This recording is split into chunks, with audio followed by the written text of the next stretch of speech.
Hi, beautiful human. I'm Zach. That's Dan. And we welcome to the studio one of the greatest minds in real estate, somebody who is very much woven into the fabric of Los Angeles, and Los Angeles is woven into the fabric of him. And you're also one of the greatest characters on reality TV. Josh Flagg is here. Yo. Thank you very much. Woo! Thank you. It's weird to clap for, there's a lot going on, obviously, but you are very unique and different. I mean, how do you start your day right now? I pray that I wake up. Is that true? I mean, it's been working for 39 years. Every day I wake up and, start the day at probably like around 9 a.m. I'm not really an early riser, so even that's a challenge. I go to bed probably around 4 in the morning. What? Yeah. What are you doing until 4 a.m.? How much time do you have? I mean, it's like, I'm on the computer, I'm sending texts, I'm talking to people in New York and Europe. I'm just, who knows? Or I'm just like browsing and just, I get caught up, or I'm redecorating my living room. I don't know. I just do. I'm a night person. I've always been that way. You're also a collector. Oh yeah. Like, do you just like buy shit on the internet in the middle of the night? Oh, I can't stop myself. You have the largest collection of who's it? Furniture, Billy Haynes. What is it? Yeah. What is what is the process of like getting one of those pieces? Well, I have an obsessive personality. So once you buy something and you like it, and you just buy a couple more, and then you realize, oh, you've got a nice collection. Then you just want to be the number one collector, so you just buy as much as you can. It's just a compulsive personality trait, I guess I have. Where are you finding his pieces? Like, auction and private people. I mean, I buy a lot of stuff at Christie's and Sotheby's and wherever I can find it. And you also collect cars? I collect cars too. What kind of? How big's the collection? Well, it revolves. I buy them and I get tired of them and I sell them. So I don't really care. I'm not really like what would you say? Like everything is for sale. Like, you know what I mean? Like sometimes dealers will call me and they'll say, like car dealers, art dealers, whatever. They'll just say, "Hey, do you have this in your collection?" I'll say, "Yeah, I have that." Like somebody yesterday called me about a little Henry Moore sculpture, which I didn't really particularly like, to be honest with you. I never liked it. And he said, "Hey, do you have this sculpture?" I said, "I don't have that one, but I have this one." I sent him a picture. He goes, "Would you take XYZ for it?" And so immediately my first reaction was to double the number that he offered me. I said no, even though I would take that number because I don't even like the sculpture, but I'll take XYZ. And then we settled, somewhere in the middle. And so he said his client's in Singapore, and when he wakes up in the morning, they'll let me know. I'd love to get rid of that sculpture. I hate that sculpture. And they just know that you have a vast, vast array of different art within certain time period. Like, do you limit your collection? Like, no, it's very eclectic. Well, yeah. I mean, I don't like. What are the guardrails? And I'm just wondering. Yeah, I mean, post-war contemporary. I like, impressionist. I like mid-century modern. I like everything. I just don't like Americana. I never liked that stuff. Like wagon wheels and weird shit like that. Not a big country fan? No. No? Are you? I love music. Yeah, I have a lot of respect for artists and storytellers of any kind. And I think country music is like one of the most raw, straight to the point forms of storytelling in music. Right. And it's very basic. You know what I mean? It's not my cup of tea. What do you listen to? I listen to everything. I just not country. Got it. Yeah. So you like pop? You pop I like girl? Pop. I like everything. It's very eclectic. Everything. I'm a very eclectic person. I'm very fascinated by you, Josh. What's so fascinating? No, because you are very eclectic, but I think but you also, who you are is very much of your grandmother, correct? Like, you're very much the person who raised you, the people you are around. And that is this old Hollywood, Los Angeles, to the core kind of. Is glamour the right word, or is it? She was a very glamorous woman, but I mean. And you carry that out still today. Yeah. I mean, I guess that's, I was raised by my parents and my grandmother. And, they took me to museums when I was a child. I mean, I guess that's what I like. And, I love to travel and that's probably my favorite thing to do, traveling. Like, that's the best thing ever. I don't know if that's just me trying to escape something, but if I can get on a plane any second of the day, I'm ready to go. Doesn't matter where you're going? It doesn't matter where I'm going. I went to India once, and I stayed for like a month. Really? Just because you didn't want to fly back, or what? Well, no, I lost so much fucking weight. It was great. I mean, I was just like, I'm not leaving this place. This is great. You just literally sit there for like a week later, you like shred 20 pounds. It's just, I mean, the food is disgusting. You can't eat that shit. Have you been to India? No. Oh, man. If you ever want to go on a diet, go to India. Got it. More effective than the drugs. Oh, my God. Well, this was before Ozempic, though. Got it. That's what you had to do back then. You either took a Star Caps pill or you went to India. That's fucking great. What are you thinking? Where are you storing all these collections you have? Because at the end of season 15 of $1 Million Listing, you were working on the Bedford house. Right. Did you end up finding an actual house to live in, or are you planning the renovation of this new house to store your collection? I kept both. So I bought a house in Beverly Hills, a really beautiful house. I bought it from Charlie Puth, you know, the singer. Yes. So I bought it from him. That's where I live, and I kept the house on Bedford, and I just let it sit there. I don't really have the energy to build a house, but I don't want to sell it. So it's just a museum? if you want to call it that, I mean, it doesn't have walls. I mean, it's just a shell. It's a shell. What are you going to so what's the I don't know. I haven't figured it out yet. Why don't Let you me let turn my that kids deal with that problem. Why don't you turn that into a TV show, like renovating that house? Because then I would have to renovate it, and I don't want to deal with that. That's not a fun thing to do, is renovate a house. I've done that before, and I don't ever want to do that again. So that's why I bought a house that was turnkey, ready to go. Wait, but so where does all the collection really sit? Like, do you have warehouses? Warehouses, Yeah. and where a lot of stuff is in storage, and a lot of stuff is in the house. Is it cataloged? Oh yeah, everything's cataloged. Everything's cataloged. Everything's insured. Everything is. I'm a psycho. Like the minute I buy something, I make sure it's immediately insured, even before it gets to the house. Like Really? I'm crazy about that kind of stuff. Interesting. Yeah, Safety first. yeah, but tell me more about you. What do you collect? Nothing like you. I collect some things. I do try you to like. collect? I get like some art from time to time. Yeah. But like, How do you buy it? I source it from a bunch of different places online. A lot of like tracking, a couple different places. I'll also like go to markets from time to time, and then I'll have people who like will go and source pieces on my behalf. Like I was really obsessed for a while with this pop-up that happened in Soho called Think Big. It was in the 70s, and like they made all these ginormous oversized pieces, and they were in a store, and there's very limited pieces of all of them. So I've been like kind of obsessed with, I get obsessed too. So I got obsessed with like finishing the collection. Does that make sense? And I'm not done yet, but I'm close. You're close. Yeah. And I collect radios, a lot of radios. Radios. Yeah, they all work. Like I have hundreds of like vintage pieces. Oh well. And Going I'm trying back to get what, the 20s or what? Yeah, my earliest piece goes back to the 20s, but a lot of them like 60s, 40s, 50s. The one thing I didn't get into though, or haven't gotten into yet, is Bakelite radios. There's a whole community around that. Bakelite in general is a very big thing.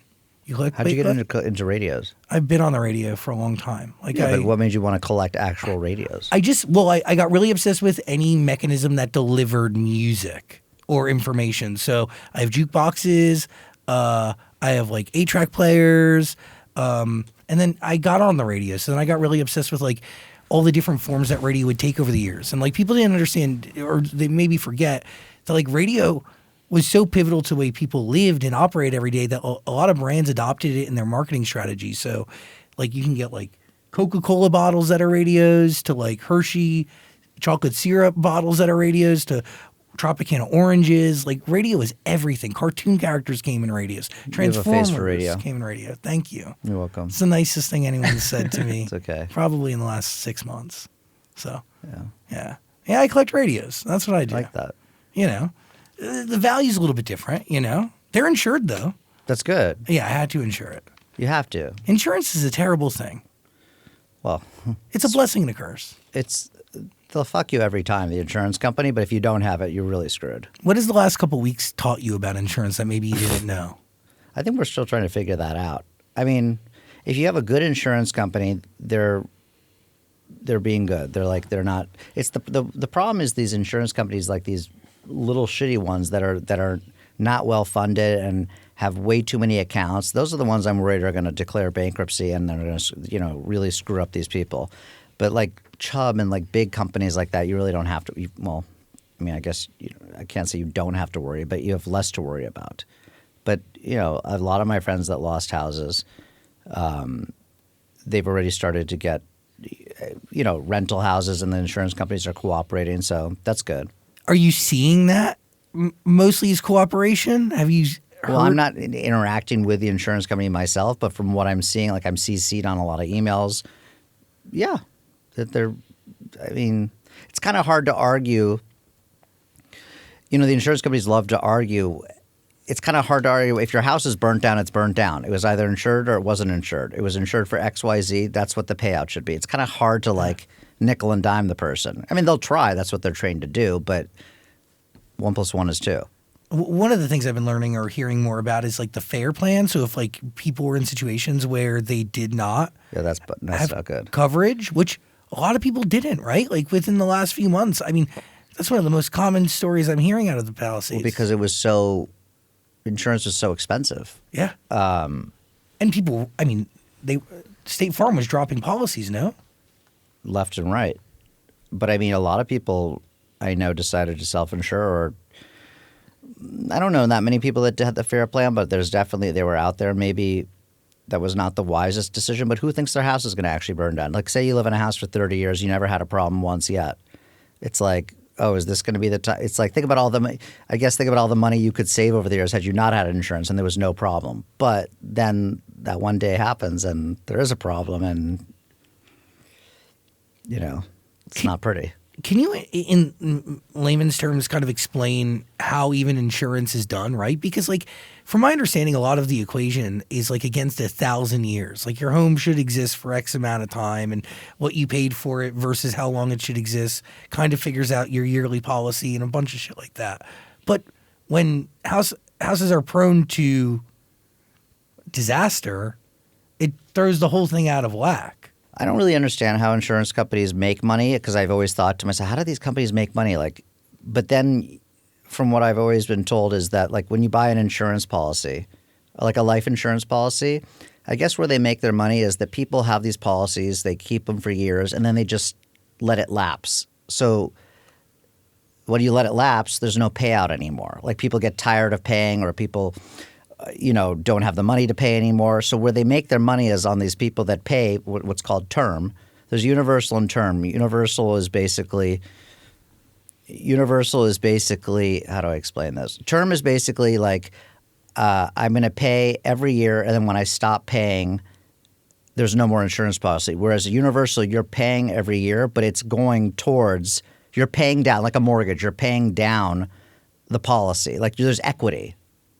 And so a lot of people don't get universal insurance policies, and that's where you build up equity. Whereas term, does that make sense? Kind of.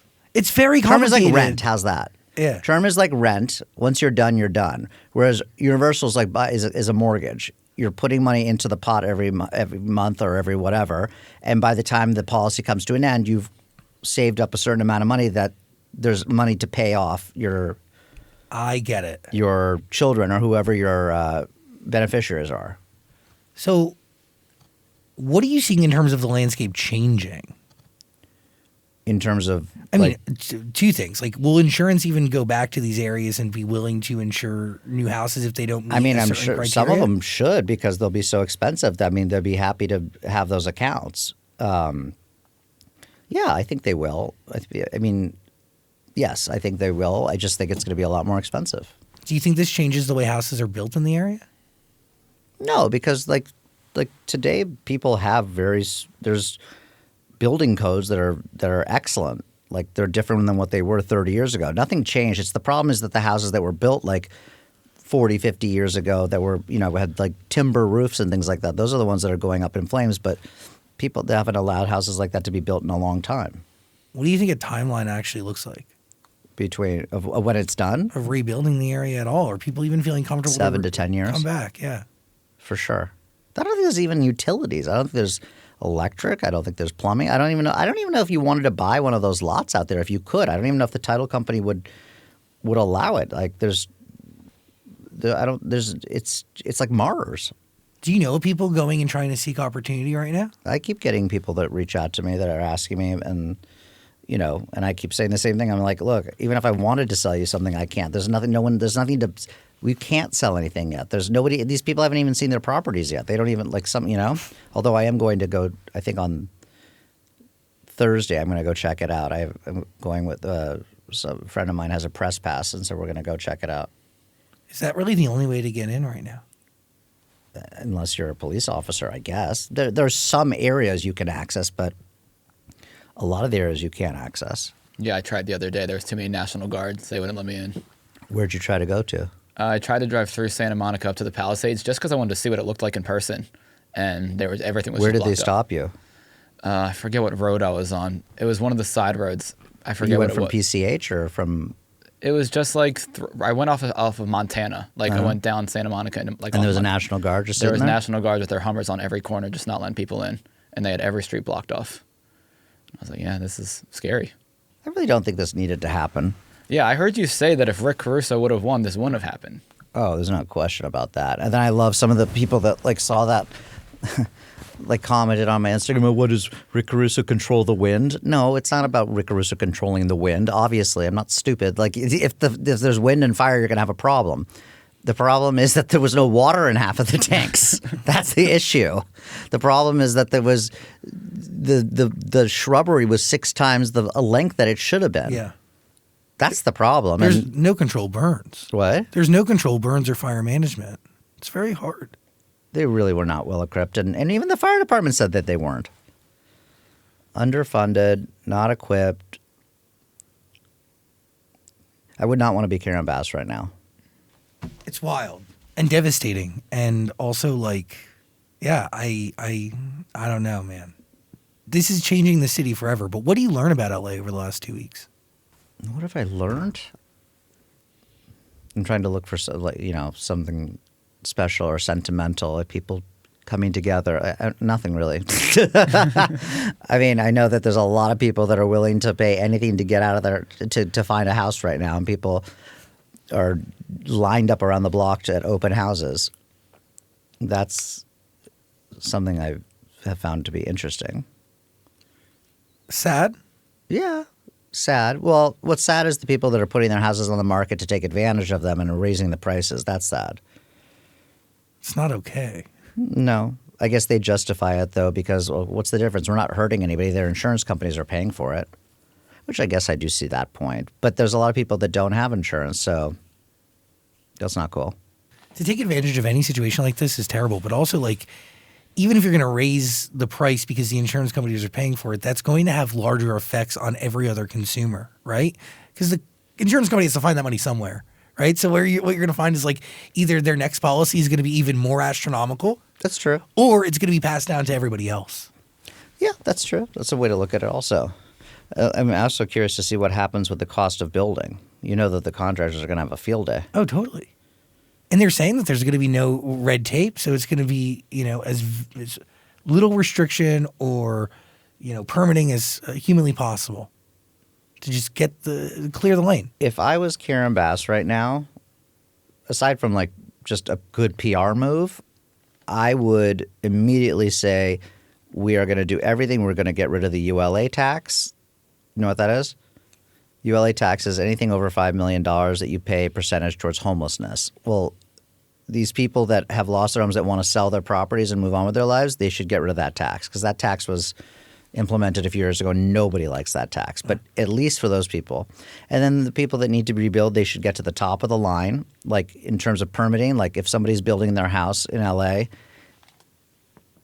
and basically somebody who lost their house at the fire, I think that their permits should go to the top of the stack and deal with that first because they literally don't have a home versus somebody who's remodeling their house. This is real. Are you talking to anybody or have people banded together to get this message up to her?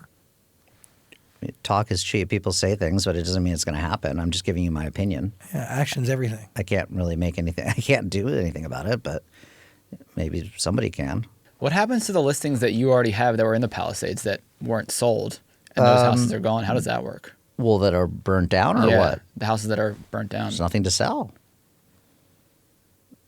Rip up the contract. I mean, there's nothing to sell. But There are some houses that are standing, and those are that were on the market, and those people are actually want to sell. The problem is that nobody wants to. Who wants to buy the house when you're like one or two houses in the neighborhood, and the rest of the neighborhood looks like Mars? Yeah. So that's a problem.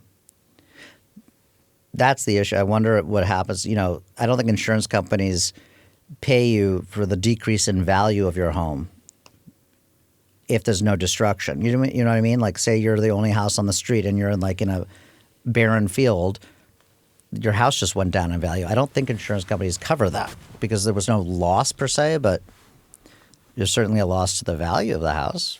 And the people that lost their houses, they still have to pay their mortgages, right? Correct. And so what happens if they were to sell the lots off, the mortgage would be paid off first, and then whatever the insurance company pays for like the structure, that would then go to pay you off. But the insurance company, but the lender has to be paid off first because they're technically the owner. Like nobody really, unless you own your house in cash, you're not really the owner. The lender owns the house. Totally. And most people carry mortgages. Yeah. Even if you're super rich for a bunch of different reasons. Especially when interest rates were like at 2%. Yeah, why wouldn't you? Exactly. What makes a good real estate agent today? What makes A good real estate agent today? somebody who's knowledgeable of the market, who knows what they're talking about? There's a lot of people that are agents. That doesn't mean that they're good. I mean, there's so many people I know like are licensed and they're like, they have no idea what they're talking about. So that's kind of the tricky thing when you're hiring a real estate agent. You really have to weed through and get somebody who knows what they're doing. And it's hard because a lot of people are good actors and they can act like they know what they're talking about. But I would say there's half of the agents are good and half of them are bad.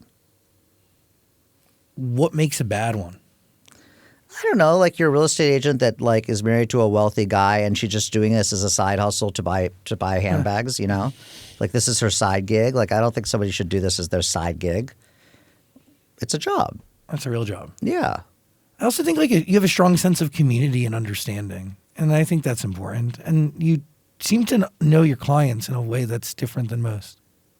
You care about them. Is that wrong? No, that's right. Except for one of them who just said, I love you as a person, but I can't work with you. I go, why? He goes, because you're condescending and you make me feel stupid. And I go, I'm sorry, what? And she goes, well, I don't even know how to respond to her because I've done such a great job for her. I got her such an incredible deal. I think she's just in a mood today. I called her assistant and I told her assistant to go, put her in place. I think she'll be back by the end of this interview.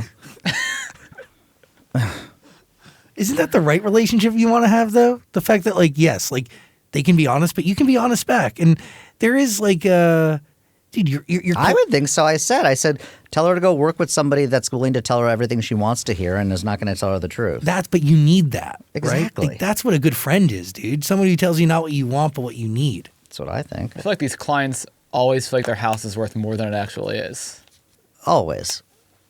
Everyone thinks their house is worth more than it is. I think my own house is worth more than it is. Like, that's just human nature.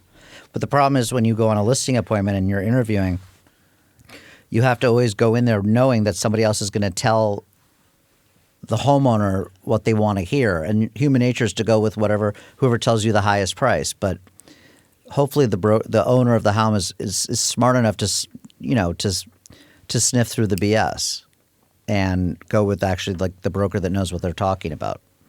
What is it like negotiating with you for a house that you're going to buy? Like negotiating against Charlie Puth? I would say that it's probably a very pleasant situation. It's not an unpleasant situation. I'm just probably very I don't want to I'm easy to deal with. I know what I want, I know what I'm willing to pay, and I know what I'm not going to pay more, or what I'm not going to I know what I'm not going to do. And so there's very little emotion involved, and so I think that maybe that's frustrating for the other side because they're not going to get me higher than I want to go. But it's a pleasant experience, I would think. I don't know. Why don't you ask Charlie to see what he thinks? I don't know. I mean, what factors do you take into account when you look at a price of a property? Yeah. Compared to like what you're going to make an offer? Like, do you get what I'm saying? Well, I look and see what's sold in the neighborhood. I see what it's gone for. I see how this house is better or worse than other ones, and then I can figure out what the top end price per foot I should be paying for the house is. I'm not trying to score. I'm not trying to steal the house. I'm trying to pay what fair market value is. What is a fair appreciation rate for a piece of property in LA? It all depends on Where you're at. And what time. When you're buying it, what time in the market you're buying. It all depends. I don't think that houses have appreciated over the last 2 years tremendously. If anything, I think it's pretty much flat. It's what it was a couple of years ago. But, in 2017, 18, 19, they were going way up. But now we have a new president. And now what? We have a new president. Well, it's only day one. Let's see what happens. Do you have expectations? I think we're going to have a good year. I think it's going to be a good year. I was pleased the stock market has been doing somewhat pretty well since he's come in. I don't know what's going to happen. What do you think? I honestly have no idea. I'm very scared, to be honest. I think, the financial markets and people who are already pretty wealthy are going to be very happy. But I think the flip side is going to come at a great risk. And because all sort of, moves by the president take a long time to actually feel the effects, depending on what they are, I'm nervous. I think mass deportation will cripple this country in a big way. I also think it will tear through the fabric of the nation morally. And those tears will hurt things that are much larger than just the S&P 500, So things like that scare me.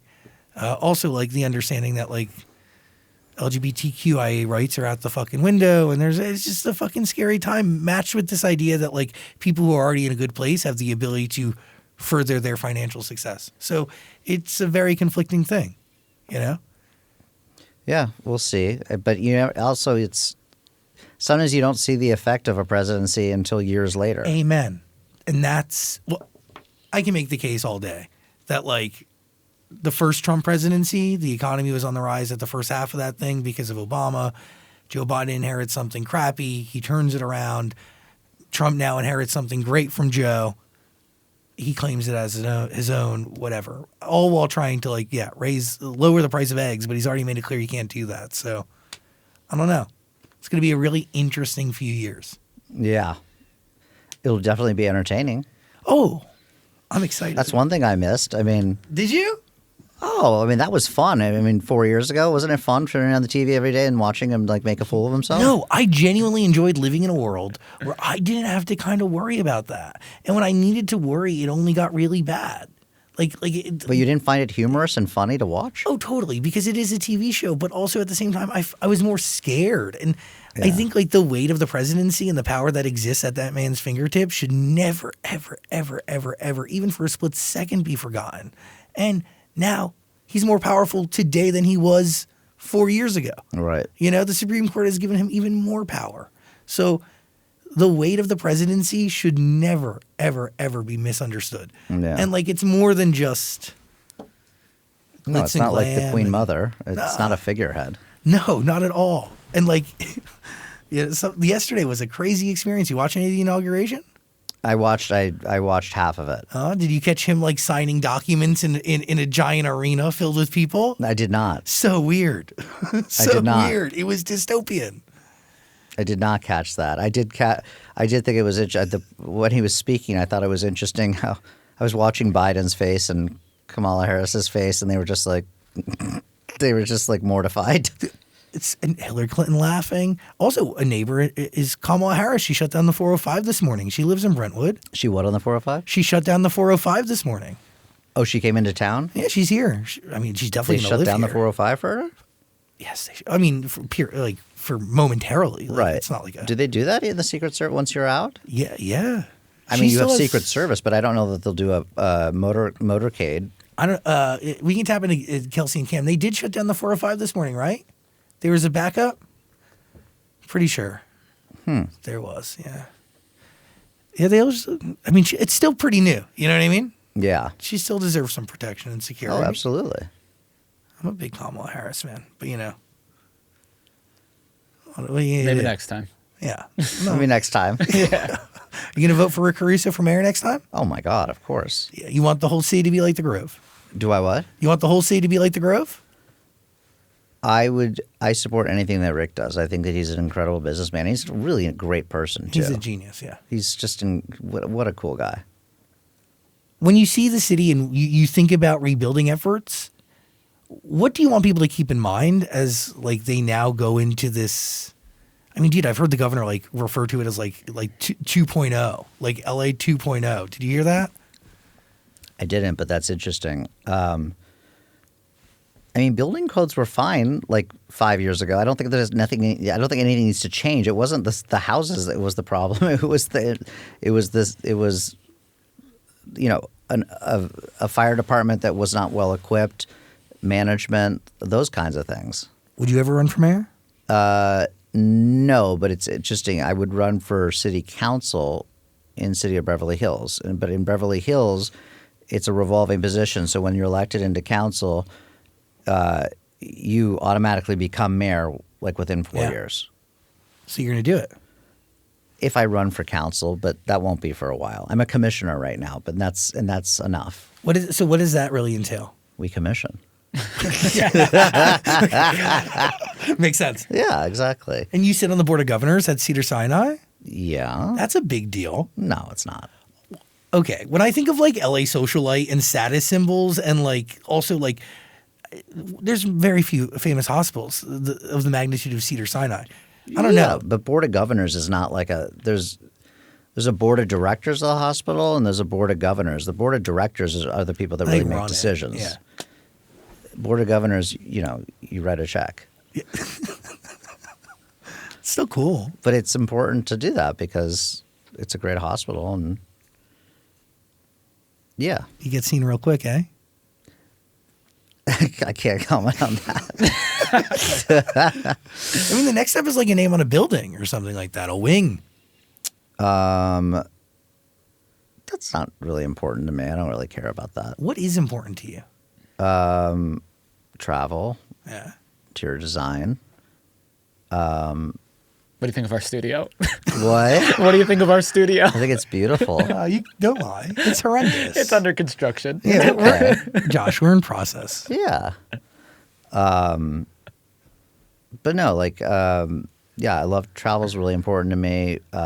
Interior design, real estate, houses, that stuff's important to me. And then charity. Like I love doing charity work, and that takes up a big amount of time. So, like, how often are you traveling? Oh, quite a bit. I was in New York. I just got back from New York. I was in Hawaii before that. So we're talking like numerous places a month? No, I mean, kind of. Yeah, maybe. Fuck yeah. Yeah, I guess. That's a good way to live. But it's not like I'm just sitting there like, drinking a pina colada, like, like lounging in the sun, like I'm working. I got more work done. I just got back from New York. I got so much work done. It wasn't even funny. Really?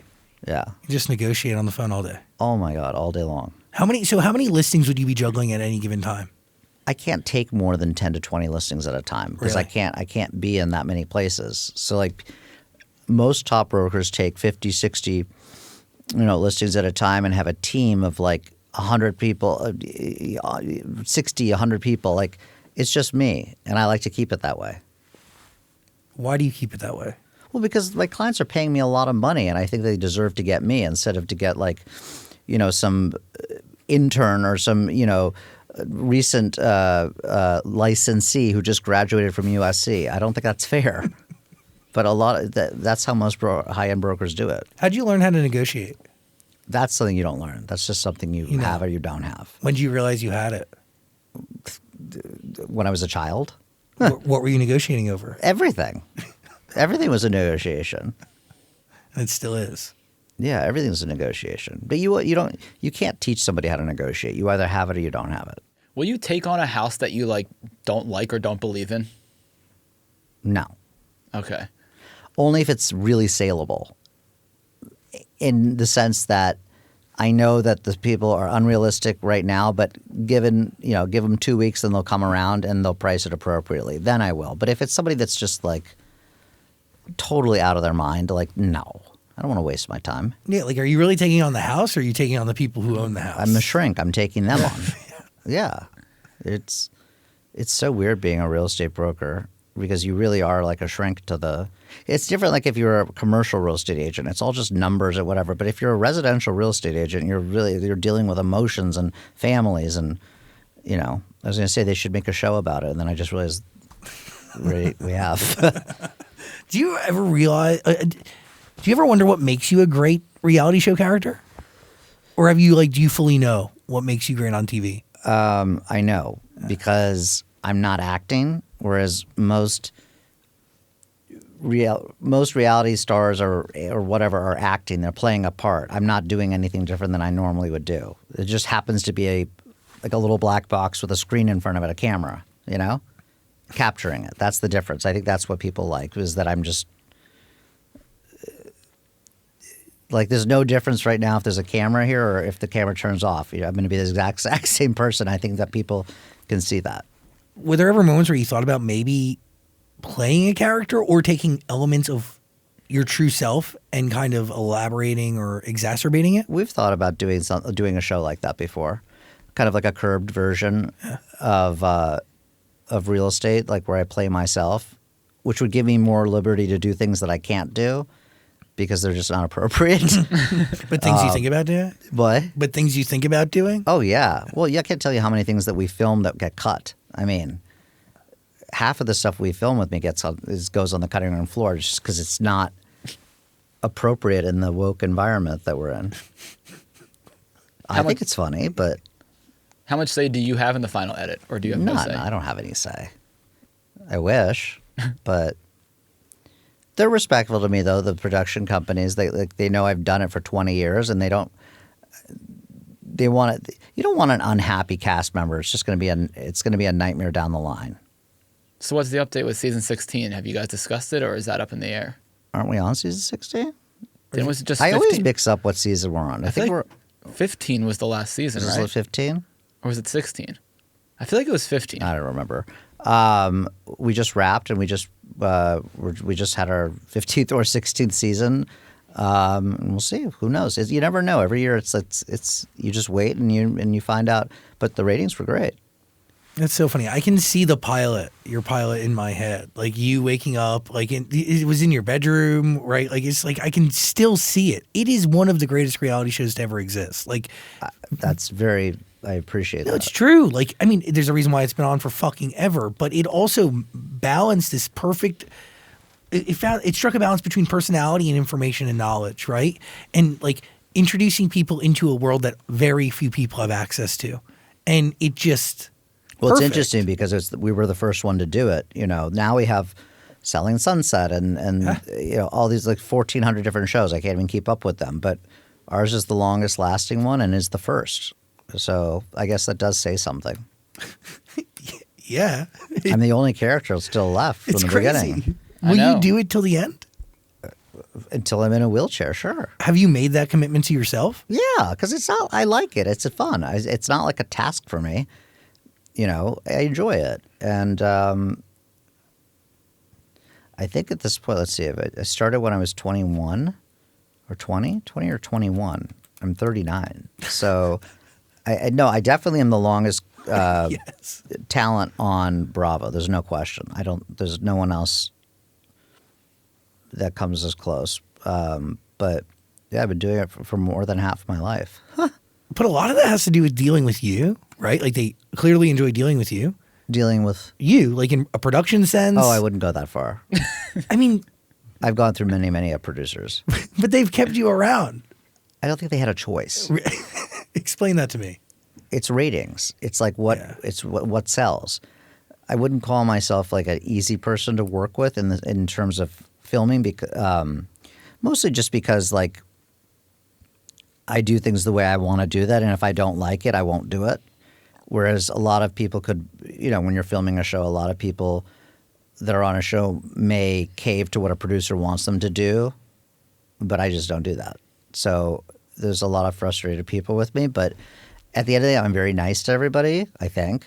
And I don't think they would I don't think I would be with the same production company for 20 years if it wasn't a good relationship. 100%. Yeah.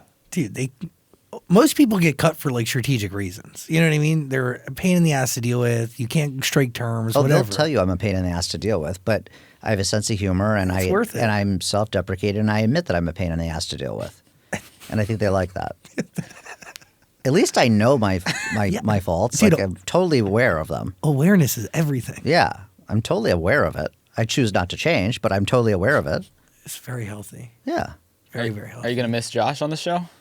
I mean, I don't have. I can see him in real life, so I don't really. It's not, Do you think Josh leaving the show will affect the show? No, I don't. No. Yeah, I think you and Tracy could carry it. Yeah, I mean, yes, I don't. And by the way, they can always replace him with another interesting character. Yeah. Are you open to new characters? I don't make that decision. Yeah, producers do. That's a production decision. I don't make that decision. Do we need another character? No, I don't think so. But is it always good to have at least 3 characters? I think so. I think when you get to like 5 characters, it gets too much. Like we've had seasons where we've had up to 6 characters, and I thought that way too much. Because think about it, a show is really not an hour. It's 45 minutes. You have 15 minutes of commercials. 45 minutes divided by 6 people. You're literally at 7 minutes per character. You don't really get enough. You can't get enough content with the person. Whereas you have 3, you have 15 minutes per character if it's equally divided. Perfect balance. Is there a property in LA you wanted to sell but haven't had the opportunity? Only ones that have never sold. Like what? Just homes that never came for sale. I mean, there's tons of houses that I love, but they're just not for sale, period. But eventually, maybe. When the person dies, yeah, I assume. Hopefully their estate will call me. But no, I've been lucky to have some of the best listings in LA over the years. I have the most expensive house on the market right now for $165 million. That's the old Conrad Hilton estate in Bel Air. That's definitely one of the trophy properties of LA. Is that like the Casa Encantada? Casa Encantada, the enchanted house. Do you think that will sell? I do think it will sell. We just have to find somebody that's willing to part with that kind of money right now. It'll sell. I feel it's coming soon. That's a good house. How'd you know that? I think I watched a tour of the house and you were doing the tour. Nice. Yeah. Do you feel any pressure when you take on listings of that magnitude? Not any more than any other listing that I have. Really? I don't think price equates to pressure. What does equate to pressure? Unrealistic sellers are it's a pain because they really don't know they're unrealistic. But you have to tell them. Yeah, and then they get mad. And they say that I'm what did she say I was earlier? She said condescending. Yeah. I really appreciate you doing this, man. My pleasure. Yeah. Like this, have you equated in your day like how much money, like what time and monetary equation is? Like, do you get what I'm saying? Like, because right now you missed many phone calls. That I could can have return been the call. It's not like I just lost money because I came here. Of course. But I mean, like, I don't drive. I have a driver, so I'm making up for that time. Yeah. You know, I have really good assistants, so they're handling things while I'm doing this. This is not costing me anything to do, and it's a pleasure. I really appreciate you taking the time and hanging out. My manager told me to say that. Do you have like a team of agents and managers and the whole thing? Yeah. It's crazy. Because you really, like, you live a very normal existence while also living the life of a reality show celebrity. But also a celebrity. Fuck reality show celebrity. I'm not a celebrity. I'm a TV personality. A celebrity is like, Cameron Diaz. Like, I'm not, or Leo DiCaprio. I'm Fair. I think there's like levels and degrees to celebrity. What does my Wikipedia say? I'm a TV personality. But people stop you when you leave your house. People stop me when I leave my house. So Now, granted, I don't know if that will continue forever. Like in 30 years from now, I don't think people are going to remember my show or whatever. Whereas you would remember like Marlon Brando or a celebrity. But I guess even even celebrities as they get older, sometimes younger people are like, who's Marlon Brando? Yeah, so yeah, because people, dude, generations, like, Yeah. they literally die out. that's always the one thing that I always think about. Because I do like talking to people. I like when people stop me. Like, I don't want to sit there for 45 minutes and talk, but I do like, hi, how are you? You know, I wonder what I'll be like when I'm like 85 if I make it that long. Like, if I'll be like, why does nobody stop me anymore? Like, you know, like Norma Desmond in Sunset Boulevard. I wonder if I'm going to be really bitter. I do think about that sometimes. And do you think a bitter features in like coming? Oh, yeah. I'm not done. We're just getting started. Giddy up.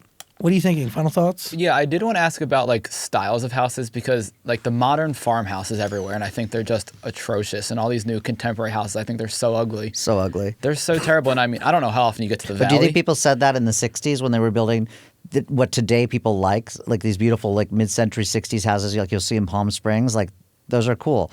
Do you think when they were being built back then, people were like, what the fuck is this ugly shit? Well, that's a really good question because Like, do you think that people will be like in 40 years from now, like these hideous houses you see being built today, like are those going to be beautiful? I always wonder about that. That is a really good question. I never thought about that because when I walk around my neighborhood in Studio City, people are buying these old little houses, knocking them over and building these ugly farmhouses, and they're not selling.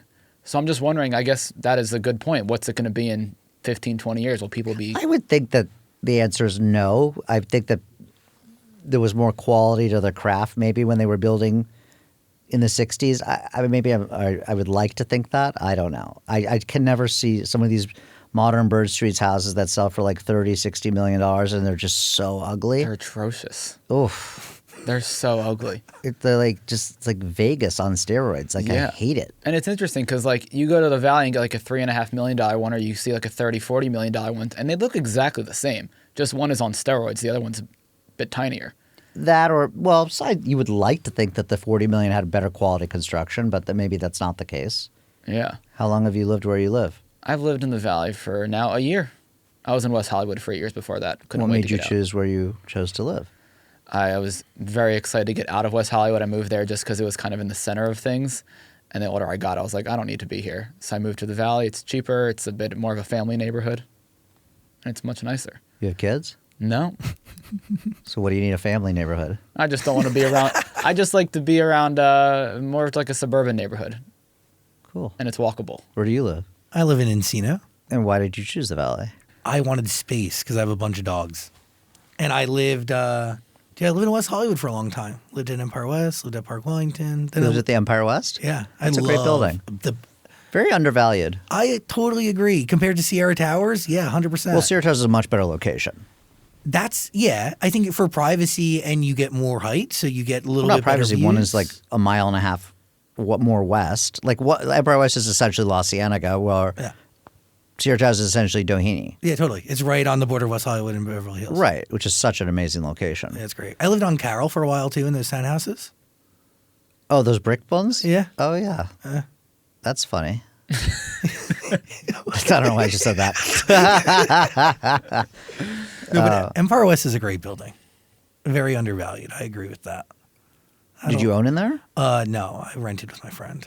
We were there for like 3 years. It was great. Yeah. Great unit, good people. Some interesting characters in there. Oh, that's an understatement. There's like one real estate agent that kind of like owns the building. Oh, yeah. It starts with a G. What's his name? Guy. Guy Fidel. Yeah. Yeah, that guy. That guy. Oh, my God. And he lives in the building. And It's that like the whole girl, thing. Allison Martino. When were you there? Yeah, I was there like 4 years ago. And then there's the crazy woman in the lobby that would always sing with the red hair. Oh yeah, I know her. The old lady Joan. Yeah. She's dead. But when was that? I knew another crazy old lady who was like an artist actress that would roam the building. Yeah, with bright red hair. Yeah. Yeah, Joan Newman. Oh, she died. Mm-hmm. Well, that's really sad. Yeah. A lot of people lived in that building. Yeah. A lot of cool people. And you're in Beverly Hills? Yeah. I live in Truesdale. Beautiful. What do you think is going to happen to PCH? I mean, half of my friends' houses, my business partner's house, it's all gone. You know, on La Costa Beach and Carbon Beach, half of it's gone. They'll rebuild.